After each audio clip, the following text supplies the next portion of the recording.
WhatsApp guys, आज हम देखने वाले हैं मोदी के घुसपैठिए बयान पर नाज़िया इलाही खान ने जो सच बताया, हिंदू की आंखें खुल जाएंगी। तो लोकसभा 2024 आप इलेक्शन आपको पता ही है भैया चल रहे हैं, और भाई जिसको भी वोट देना चाहते हो वोट जरूर देना। देखते पूरी वीडियो शाइनिंग इंडिया चैनल से, ओरिजिनल वीडियो का लिंक है डिस्क्रिप्शन में। 1 2 3 गो। ला इलाहा इल्लल्लाह मुहम्मदुर रसूलुल्लाह, अल्लाह एक है, पाक और बेअब है, अल्लाह के अलावा कोई खुदा हो ही नहीं सकता। आप लोगों को शर्म आनी चाहिए। आप लोगों को लाउड स्पीकर के खिलाफ सुप्रीम कोर्ट में जाके केस करना चाहिए। क्यों आपके भगवान राम नहीं है? इस वीडियो सामने आई थी जिसमें पुलिस वाले को देखा होगा आपने, लाश से मारते हुए दिखाई दिया था। उसके बाद आपने देखा कि किस तरीके मारना चाहिए था, गलत किया, कोड़ा मारना चाहिए था, इस्लामिक पनिशमेंट देना चाहिए था कि हर गली गली में अब्दुल और हर गली गली में मुल्ला परेशान है कि दोबारा मोदी जी अगर थर्ड टर्म में आ गए तो ये लव जिहाद नहीं चलेगा, ये घुसपैठिया नहीं चलेगा, ये all India Muslim personal law board का खुतबा नहीं चलेगा। हर हर महादेव, हनुमान जी की जय। आज हनुमान जयंती है, मंदिर के सामने हम लोग खड़े हुए हैं। जी हाँ। प्रधानमंत्री नरेंद्र मोदी भी लगातार अपनी चुनावी यात्रा में, चुनावी भाषण में मतलब कि आरोप लगा रहे हैं कांग्रेस के ऊपर, बोल रहे हैं कि कांग्रेस जो है वो जो लोगों का धन इकट्ठा करके, जिनके पास ज्यादा संतान है, ज्यादा बच्चे हैं, उनको धन देना चाहती है। इसके बारे में क्या कहना चाहिए? आरोप तो नहीं लगा रहे, सत्य के आधार पर बात कर रहे हैं और तथ्य के आधार पर बात कर रहे हैं। मुझे ऐसा लगता है कि मोदी जी ने अपने बातों को बहुत तहजीब के दायरे में बोला है। मुझे ऐसा लगता है तहजीब के दायरे में बोला है। ऐसा बोलना चाहिए था? बोलना ये चाहिए था कि मदरसे में बैठा मुल्ला और मुस्लिम गलियों में बैठा अब्दुल और जुग्गी में बैठा रोहिंग्या और बंगाल में बैठा घुसपैठिया और रोड पर चलता फिरता हमारे साथ अवेसी और राहुल बाबा का चमचा इसी अपेक्षा में बैठा है कि मोदी हटे और हिंदू कटे, मोदी हटे और फिर से कश्मीर से कन्याकुमारी तक बम फटे। अच्छा। इसी अपेक्षा में बैठा है। हाँ। देखिए गांधी परिवार को, हाँ। नेहरू गए बाबर के कब्रिस्तान, हाँ। फूल चढ़ाने, हाँ। इंदिरा गांधी जी गई बाबर के कब्रिस्तान फूल चढ़ाने, राजीव गांधी जी गए बाबर के कब्रिस्तान फूल चढ़ाने, राहुल बाबा 2005 में गए बाबर के कब्रिस्तान फूल चढ़ाने। लेकिन क्या राम मंदिर अयोध्या कभी गए माथा टेकने? बताइए। गए? और तो क्या माने हम इनको कांग्रेस बोले या मुस्लिम लीग बोले, बात तो एक ही है। मैनिफेस्टो पढ़िए, बात एक ही है। क्या कहा था पूर्व प्रधानमंत्री ने, मनमोहन सिंह जी ने? यासीन मलिक के साथ खाना खाते थे, जिहादियों के साथ, आतंकियों के साथ, जंगजू के साथ, और डिनर कर करके, और क्या कहते थे कि देश के संसाधनों पर पहला हक मुसलमानों का है। ये कोई बयान होता है? क्यों हम बापूजी की बात को कब तक मानेंगे? जो बापूजी ये कहते थे कि 7 करोड़ मुसलमान से उनको मोहब्बत है, पर भारत के 82.7% सनातनियों को उन्होंने भारत की ताकत कभी नहीं समझी, और ना ही बापूजी ने अपनी ताकत समझी। हम उस नेहरू को नहीं मानेंगे, हम उस गांधी परिवार को नहीं मानेंगे जिसने हमारे अखंड भारत का टुकड़ा किया, जिसने पाकिस्तान बनाया, जिसने लियाकत और जिन्ना के हाथ में हमारा पीओके दे डाला। हम उसको नहीं मानेंगे। और ये बात बिल्कुल सही है। 2 बच्चे वाला टैक्स दे रहा है और 20 बच्चे वाला तो सब्सिडी ले ही रहा है। मुद्रा योजना तो मैंने मुसलमान बेटियों के घर में पहुंचाया है, जनधन योजना तो मैंने पहुंचाया है, गैस तो मैंने पहुंचाया है मुसलमानों के घर में। और आज अगर मोदी जी सत्य के आधार पर बात कर रहे हैं तो कांग्रेस को बड़ा बुरा लग रहा है। जनता बात कर रही है। ये जो बाहर उधर प्राचीन हनुमान मंदिर पे जो आप हनुमान भक्तों को देख रहे हैं ना, ये किसको वोट देंगे? मुस्लिम लीग को देंगे? चलिए तो पूछते हैं आपके साथ, चलिए मेरे साथ, और एक एक से पूछिए कि मुस्लिम लीग को वोट दीजिएगा, जिन्ना के मानने वाले को वोट दीजिएगा, बाबर के कब्रिस्तान पे फूल चढ़ाने वाले को वोट दीजिएगा, या उसको दीजिएगा जिसने राम लाया, जिसने वेटिकन सिटी बनाया? राम कौन लाया? जो राम ला सकता है, भगवान को ला सकता है। देखिए, भगवान राम ऊर्जा है। भगवान राम हम जैसे मुसलमानों के भी मन मन में है और कण कण में है। जिस तरह हनुमान जी के बिना भगवान राम जी नहीं रह सकते, भगवान राम जी के बिना हनुमान जी नहीं रह सकते, ठीक उसी तरह ये भारत देश मोदी जी के बिना नहीं रह सकता, और मोदी जी इस भारत देश के बिना नहीं रह सकते। अभी याद एक इंटरव्यू भी रखिएगा आया इस था, बात बहुत को। शानदार पूरा 24 इंटरव्यू में था। गायब कर देंगे। 4 जून को रिजल्ट आएगा, सब देख लेना कि मोदी कहाँ जाएंगे। भैया कांग्रेस जो है ना वो फुटपाथ का और गली नुक्कड़ का पार्टी बन चुका है। अब 2-4 पार्षद और काउंसलर बचेगा। इसके अलावा 24 के बाद इटली की फिरंगी औरत और वाड्रा जो घर जमाई बनकर बैठा है हमारे कलेजे पे, हमारे टैक्स के पैसे पर वीवीआईपी सिक्योरिटी गार्ड लेकर घूम रहा है। मैं वाड्रा परिवार के बारे में बात कर रही हूँ। कहीं ऐसा ना हो कि लोटा कंबल लेकर के दोबारा इटली का सफर करना पड़े, ये भी हो सकता है। प्रधानमंत्री नरेंद्र मोदी ने एक बात और उन्होंने बोला कि जो कांग्रेस पार्टी है वो चाहती थी कि जो दलितों का हक है, जो दलितों का हक है, जो ओबीसी एसटी से सब आते हैं उनका हक है, उसको मुसलमानों को देना चाह रही थी। तो सुप्रीम कोर्ट उस पर रोक लगा दी, इसलिए उनका मनसा पूरा नहीं हो पाया। तो क्या कहना चाहेंगे इस पे, आपकी क्या सच्चाई है इसमें? पूरी सच्चाई है। संविधान पढ़ा है आपने? देश के नागरिक है ना, युवा है ना, संविधान पढ़े हैं। आर्टिकल 25 कौन लाया था? कौन लाया था? नेहरू लाया था। कन्वर्शन को मान्यता किसने दिया? नेहरू जी ने दिया। किसका कन्वर्शन इस देश में हुआ किसको पता नहीं है? सबको पता है। आर्टिकल 28 और 30 ला करके आपकी मंदिरों का पूरा बागडोर नेहरू जी ने अपने हाथ में लिया, लेकिन बगल में all India Muslim personal law board चल रहा था, दारुल उलूम चल रहा था, जमायतुल उलमा हिंद चल रहा था। उसको क्यों नहीं बंद करवाया? उसका कंट्रोल क्यों नहीं नेहरू जी ने अपने हाथ में लिया? जब देश संविधान से चल रहा था तो फिर देश को all India Muslim personal law board की कहां से जरूरत आन पड़ी? ये क्या पाकिस्तान है? ये क्या सीरिया है? ये क्या अफगानिस्तान है? ये भारत है। भारत संविधान से चलेगा। क्या कहा था अंबेडकर जी ने? अंबेडकर जी ने कहा था कि इस बंटवारे को और इस आज़ादी को हम उस वक्त तक नहीं मानेंगे जब तक सारे मुसलमान भारत से यहाँ से पाकिस्तान न चले जाएं, क्योंकि धर्म के आधार पर बंटवारा हो चुका था। उस टाइम पे और हम अगर यहाँ पर रह रहे हैं तो हमें शुक्र अदा करना चाहिए इन तमाम सनातनियों का कि मुसलमान बेटियां तो सुरक्षित हैं, लेकिन देखिए कांग्रेस की ही नेहा सुरक्षित नहीं बची। फैजान ने जाकर के काट दिया। अब बताइए मैंने कहा ना कि हर गली गली में अब्दुल और हर गली गली में मुल्ला परेशान है कि दोबारा मोदी जी अगर थर्ड टर्म में आ गए तो ये लव जिहाद नहीं चलेगा, ये घुसपैठिया नहीं चलेगा, ये all India Muslim personal law board का खुतबा नहीं चलेगा, ये फलसफा नहीं चलेगा। और ये जितने भी ये लोग निकालते हैं तो ये सब नहीं चलेगा। देखिए ना हैदराबाद में माधवी लता जी बेचारी राम नवमी में भगवान राम के आदर्श में और जज्बात में उनकी भक्ति में उन्होंने त्रिशूल चलाया। मस्जिद को कपड़े से ढक दिया गया था। असदुद्दीन अवैसी लेकर उड़ गए, अरे देखो मस्जिद में त्रिशूल चलाया जा रहा है। चलिए अब मैं पूछना चाहती हूँ कि अगर अवैसी साहब को माधवी लता के त्रिशूल चलाने से इतनी दिक्कत हुई तो ये जो 77 साल से सारे रोड को ब्लॉक कर के नमाज पढ़ा जाता है उसको किसको तकलीफ दिया जाता है? मतलब सनातनियों को दिया जाता है। ये जो लाउड स्पीकर लगा करके हिंदू गलियों में और हिंदू घरों में भी जो अजान की आवाज पहुंचाई जाती है ये किसको तकलीफ दिया जाता है? सनातनियों को। बोलते हैं ना कि मंदिर की संख्या ज्यादा है, मस्जिद संख्या कम है। अजान का मतलब क्या है? ला इलाहा इल्लल्लाह मुहम्मदुर रसूलुल्लाह, अल्लाह एक है, पाक और बेअब है, अल्लाह के अलावा कोई खुदा हो ही नहीं सकता। आप लोगों को शर्म आनी चाहिए। आप लोगों को लाउड स्पीकर के खिलाफ सुप्रीम कोर्ट में जाके केस करना चाहिए। क्यों? आपके भगवान राम नहीं है, पर अजान 5 वक्त ये बोलता है कि अल्लाह ही एक है, अल्लाह के अलावा तो कोई खुदा और भगवान ही नहीं है। आप लोगों को शर्म आनी चाहिए। आप लोगों को बात करनी चाहिए इस बारे में। पर मुझे ऐसा लगा कि मैं इस भारत की धरती पर मैं नमाज तो आप भी पढ़ती हो तो आपको तो सुनिए, मैं कहीं भी मुसल्ला और नमाज बिछा करके ना नमाज नहीं पढ़ती हूँ। नमाज पढ़ने के लिए मेरा घर है और नमाज पढ़ने के लिए मर्दों के लिए 3 लाख से ऊपर यहाँ मस्जिदें जो है वो नेहरू साहब बना के गए हैं। तो काहे नहीं उसमें पढ़ रहे हो जा करके? यही अवैसी कहता है नौजवानों हैया अलल सलाह और हैया अलल फलाह की सदाएं सुनो और मस्जिद जाओ। तो मस्जिद कैसे जाएगा? आप लोगों को और सनातनियों के जज्बात से खेलने के लिए रोड पे नमाज पढ़ता है, रोड पे।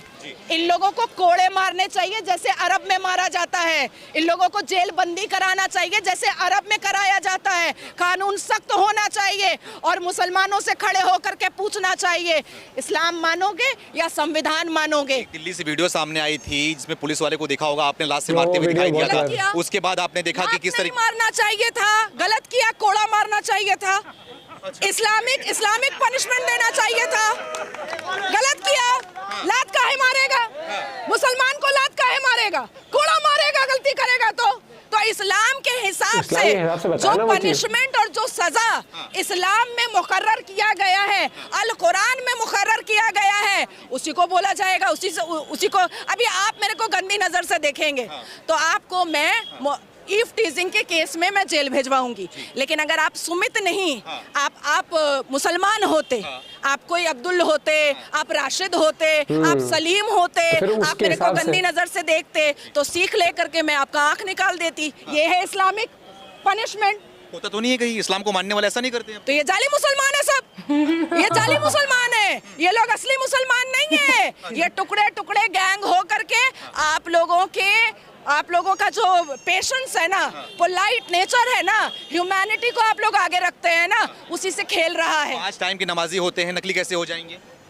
अच्छा जी, रोड पर नमाज हो सकती है? कैसे हो सकती है? जब मस्जिद अल्लाह का घर खुला है तो काहे नहीं जा रहे हो मस्जिद में? 5 वक्त नमाजी होने से कोई पक्का मुसलमान हो जाता है? अरे मस्जिद, हम जब मक्का जा करके उम्रा और तवाफ करते हैं तो मर्द और औरत साथ में करते हैं तवाफ। मक्का मुअज़्ज़मा और मदीना मुनव्वरा में मर्द और औरत सब साथ में तवाफ करते हैं ना। यहाँ मस्जिद में मर्द और औरत साथ में पढ़ती है नमाज? नहीं पढ़ती है। फ्लाइट जैसे ही अरब जाता है ये पक्के मुसलमान हो जाते हैं, फ्लाइट जैसे ही आता है भारत ये कच्चे मुसलमान हो जाते हैं। ठीक है। अगला सवाल आपसे ये है कि राहुल गांधी ने भी बयान दिया, वो बोल रहे हैं कि देश के अंदर राहुल गांधी आएंगे तो सबका एक्सरे कराएंगे, एक्सरे कराने के बाद दूध का दूध पानी का पानी हो जाएगा कि अल्पसंख्यक के साथ में कौन खड़ा है। नहीं, इसमें ये भी बात मोदी जी ने बहुत सत्य के आधार पर बोला है। देखिए, पश्चिम बंगाल में ममता बनर्जी जी की सरकार है। हिंदू माँ बहनों के साथ संदेश खाली में नरसंहार, जेनोसाइड, वस्त्र उतारे गए ना, हिंदू माँ बहनों के उतारे गए ना, देख करके हिंदू माँ बहनों को नोचा गया ना। कौन नोचा? शेख शाहजहां नोचा ना। 1989 से 1991 तक कश्मीरी बेटियों का नरसंहार, जेनोसाइड किसने किया? यासीन मलिक लश्कर तैयबा और पाकिस्तान से ऑर्डर करती थी बेनजीर भुट्टो, और उसी यासीन मलिक के साथ बैठ करके मनमोहन साहब जो है वो खाते थे खाना, डिनर करते थे। देखिए, मुफ्ती और अब्दुल्ला परिवार के नाक के नीचे कश्मीरी पंडितों का हक उनसे छीन लिया गया, उनको घर से बेघर कर दिया गया, उनकी अपनी जमीन से उनको निकाल दिया गया, और अब्दुल्ला और मुफ्ती परिवार देखता रह गया क्योंकि उसमें उसका हाथ था। तो इसलिए अगर कांग्रेस की सरकार दोबारा आती है तो जितने युवा यहाँ पर हैं सुन ले, आप लोगों से जबरदस्ती शरिया मनवाया जाएगा, आप लोगों से जबरदस्ती इस्लाम मनवाया जाएगा, आप लोगों को राम से रहीम बनाने की कोशिश की जाएगी। ये बात नाजिया इलाही खान बोल रही है। मैं मुसलमान हूँ। अगर कांग्रेस आई तो बिल्कुल हर राम को रहीम बनाने का कोशिश किया जाएगा। अच्छा, ये बताइए कि प्रधानमंत्री नरेंद्र मोदी ने एक बात और बोली, उन्होंने वो बोल रहे थे कि जितने भी लोग हैं, देश के लोग हैं, कांग्रेस आएगी तो सबका पैसा लूट के जो घुसपैठियां हैं ना, उन घुसपैठियों को देना चाहती है। आप तो पश्चिम बंगाल से आती हैं, पश्चिम बंगाल में सबसे ज्यादा घुसपैठियां आते हैं रोहिंग्या मुसलमान, तो क्या कहना चाहेंगे उनके ऊपर? कि पश्चिम बंगाल का सिर्फ बात कीजिएगा, आपकी दिल्ली में अमानतुल्लाह 10-10 हजार का गड्डी नहीं देता था क्या घुसपैठियों को, रोहिंग्या को? गर्मी में कूलर भी पहुंचाता था। असदुद्दीन अवैसी का 2 नेता क्या अरेस्ट नहीं है? किस चीज के लिए अरेस्ट है वो लोग? सवाल वही है ना, अगर प्रधानमंत्री नरेंद्र मोदी 10 साल से प्रधानमंत्री हैं देश के, वो तो क्या कर रहे हैं? क्यों घुसपैठियों को अंदर ले रहे हैं भारत के? लो भैया, सीए जैसे ही उन्होंने इम्प्लीमेंट किया सबको दर्द होने लगा, क्योंकि सबके बोगस वोटर्स जो है वो अब बॉर्डर के उस पार जाने के लिए हैं, और हमारे जो सनातनी हैं वो इस पार आने को है। यही दिल्ली के जो मुख्यमंत्री हैं जो अभी जेल की सलाखों में और हिरासत में बंद हैं, उन्होंने क्या कहा था? उन्होंने कहा था कि सीए इम्प्लीमेंट किया है और जितने भी हिंदू आएंगे पाकिस्तान से, अफगानिस्तान से और बांग्लादेश से, भारत देश में बलात्कार बढ़ेगा, चोरी और छिनताई बढ़ेगा। लेकिन वहीं पर उन्हीं की पार्टी का अमानतुल्लाह मुसलमान, रोहिंग्या और बांग्लादेशी को लेकर के आया, तो कितनी श्रद्धा कटी, कितनी साक्षी कटी, कितनी नेहा कटी, इसके बारे में बात नहीं किया। देखिए, विपक्षी दलों के साथ राहुल गांधी ने पॉलीगेमी किया है। जैसे एक मुसलमान मर्द 4 शादियां करता है ना, वैसे ही राहुल गांधी ने 28 पार्टियों के साथ शादी की है। कैमरा के सामने सब एक सुर में गाते हैं, जैसे ही कैमरा हटता है सब एक दूसरे का बाल नोचते रहते हैं। अखिलेश यादव को कभी मत भूलिएगा, बड़े बड़े मीडिया चैनल पर खड़ा होकर के बोला था और चिल्ला चिल्ला करके कि वो भगवान राम को नहीं मानते हैं। अखिलेश यादव, उनके पिता बोलते थे पक्ष को खुश करने के लिए, मुलायम सिंह यादव, कि लड़कियां अगर टाइट जीन्स पहनेंगी तो लड़कों का दिल मचल ही जाएगा, गंदे भाषण देते हैं। गलती हो ही जाएगी। बोला था ना भाइयों, मुलायम सिंह यादव ने बोला था ना, ठीक है। अखिलेश यादव ने ये बात भी कही थी कि अखिलेश यादव और डिम्पल पूजा पाठ पे विश्वास नहीं करते हैं। तो यहाँ पर जितने राम और हनुमान जी के भक्त हैं, कल फिर चरण है, कल फिर वोटिंग है। राम के मैं होना है और हर सनातनी को साबित करना है कि अगर देश की तरक्की चाहिए तो कमल का बटन दबाना है, अगर मोदी चाहिए तो कमल का बटन दबाना है, अगर पीओके चाहिए तो कमल का बटन दबाना है, अगर देश की बेटियां सुरक्षित चाहिए तो कमल का बटन दबाना है। अच्छा, मोदी पे आरोप भी लग रहा है, मोदी को लोग डरपोक प्रधानमंत्री भी बोल रहे हैं, बेशरम प्रधानमंत्री भी बोल रहे हैं, तरह तरह की बातें कर रहे हैं। बोल रहे पहले फेज की वोटिंग हो चुकी है, उससे मोदी पूरी तरह से बौखला चुके हैं क्योंकि उनको हार दिखाई दे रहा है। पहले फेज में हार चुके हैं अब वो। देखिए, अरविंद केजरीवाल की बीवी ने एक व्हाट्सएप नंबर जारी किया था अपने पति परमेश्वर को गाली दिलाने के लिए। सबने गाली दिया होगा, सबने। तो क्या राहुल बाबा ने भी कोई व्हाट्सएप नंबर जो है वो जारी किया है, जो सब कोई फोन करके उनको बोल रहा है कि हम मोदी जी को वोट नहीं दे रहे, हम मोदी जी को वोट नहीं दे रहे? ये सब बोगस बातें और बोगस वोट। ये राहुल बाबा जो अपने आप को आज तक बादशाह समझता है, वो अपने पॉकेट में रखे। देश की जनता बहुत चालाक हो चुकी है। बच्चे बच्चे के हाथ में स्मार्टफोन है। बच्चा बच्चा मेड इन इंडिया और वेड इन इंडिया जानता है। बच्चा बच्चा जानता है कि हमारे प्रधानमंत्री सिर्फ इस देश के लीडर नहीं है, ग्लोबल लीडर है और लोग उनको सरमत्थे रखना चाहते हैं। हर एक व्यक्ति जो यहाँ पर खड़ा है, इनका सोशल साइट देखिए, इन्होंने लिखा होगा मैं भी मोदी का परिवार, मैं भी मोदी का परिवार। तो ये देश मोदी जी का परिवार है। देश की मुसलमान बेटियां और देश के सनातनी सिर्फ और सिर्फ मोदी जी को वोट करेंगे। इसके अलावा राहुल बाबा का इटली का टिकट मैं कटवा दूंगी। अरे भैया, ये तो भैया बहुत ही जानदार इंटरव्यू में कहूंगा, बहुत ही बढ़िया। और इनका तो इंटरव्यू हमेशा बहुत बढ़िया होता है और जो ये बातें करते हैं ना, बहुत लॉजिकली और बहुत ही सोच समझ के हर एक चीज को बोलती हैं। और क्योंकि आप इन्हें देखा होगा कि संविधान कई लोग कैसे लेके आते हैं, अच्छा ये वाली सजा डिफिकल्ट हो सकती है ज्यादा, तो यहाँ पर कॉन्स्टिट्यूशन के हिसाब से करते हैं। और जब वो ओवैसी और इनके लीडरों का बयान देखा है मैंने तो यार कि, और जब वैसे कुछ लगता है कि ये डिप्लोमेटिक ये वाला फंसने वाला है, तो ये तो यहाँ पर शरीयत लगनी चाहिए इस तरीके से। मैंने ये चीज देखी है कि जैसे इनके यहाँ नॉर्मली क्या होता है कि मंदिर में बहुत ज्यादा भीड़ है, मस्जिद में बहुत ज्यादा भीड़ है, ठीक है। इनके यहाँ सिर्फ आदमी जा सकते हैं मस्जिद। मेरे को ध्यान नहीं था कि फीमेल्स का मस्जिद में जाना बैन है, मतलब जा नहीं सकते, ठीक है। उसके बाद भी इन्हें जगह कम पड़ जाती है। बात जगह ना जगह की नहीं है, ठीक है। आप हर एक चीज मतलब कल को मान लो अगर किसी को यज्ञ करना होगा कि रोड के बीचों बीच यज्ञ कर ले हम, हाँ, कि हमारा तो ये मुहूर्त था, हम तो यही कर सकते हैं। बहुत सिंपल सी एक सीधी सी लाइन है, रोड गाड़ी चलने के लिए बने हैं, फुटपाथ लोगों के चलने के लिए बने हैं। आज तक मीम वायरल होता है उस सलमान खान के ऊपर कि फुटपाथ ड्राइविंग के लिए नहीं है, जैसे जिस केस में आज तक वो चीज चल रही है। तो आज का ना युवा नेता नहीं, जो अपने आप को उस उम्र में भी युवा नेता कहते हैं, युवा इंसान पहले तो सबसे पहले सोच से होता है, फिर डेवलपमेंट वाइज। और मुझे कई बार ना ऐसे भाषण सुनने को मिलते हैं जो उस कम्युनल भाषण हो चुके हैं कि कम्युनिटीज को टारगेट कर करके बिल्कुल उस तरीके से। भाई मेरा सिंपल सा है, सबसे पहले तो अगर एग्जांपल मोदी जी को वोट देना है तो क्यों देना है?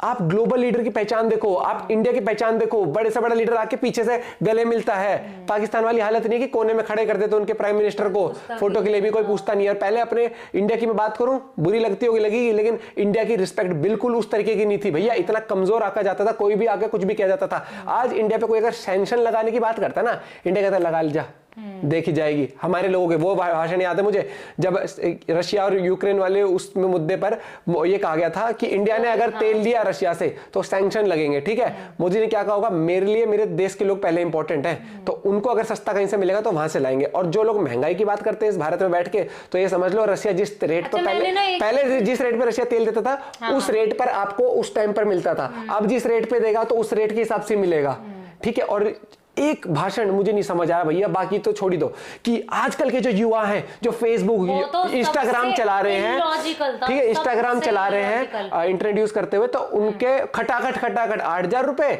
साल के, लाख रुपए, और डेटा भी मिलेगा। वाह, मतलब ऑलरेडी उनके पास पैसा है कि वो चला रहे हैं फेसबुक, लेकिन तुम अलग से डेटा टॉपअप भी दोगे और तुम रोजगार भी दोगे। युवाओं के लिए तो तुम ऐसे भाषण दे रहे हो यार, सीरियसली। युवाओं को टारगेट करते हुए भाषण है ये। भाषण होते हैं कि कोई बुजुर्ग औरत है, कोई बूढ़े हैं, तो उनके लिए भैया इलाज तो हो रहा है। आपकी ये कह दो कि भैया अगर सर एग्जाम्पल, अगर अभी की सरकार 2,000 रुपए पेंशन देती है तो हम 2,500 रुपए पेंशन दे देंगे। भैया तुम तो यहाँ युवाओं को भी ले चले हो, युवाओं को ऑलरेडी मतलब नेट के पैसे हैं उनके पास, रिचार्ज करके युवा चला रहे हैं फेसबुक, इंस्टा, ये सब, लेकिन युवा को कह रहे हैं तू 1.5 GB क्यों चला रहा है, मैं तेरे को 2.5 GB का रिचार्ज दूंगा, तू पंखे के नीचे क्यों बैठा है, 8,000 दूंगा तो 3,000 का एसी का बिल भी भरिए उसी में, पर खुद कुछ कमा के मत खाइयो भाई साहब।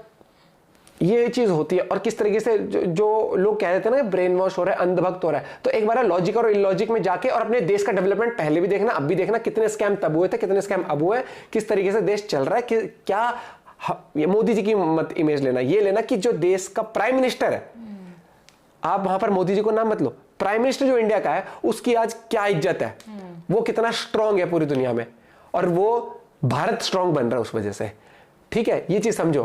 बाकी समझदार है, और जिसको नहीं समझना वो ना समझे। मिलते हैं वीडियो के साथ, बाय बाय, टेक केयर।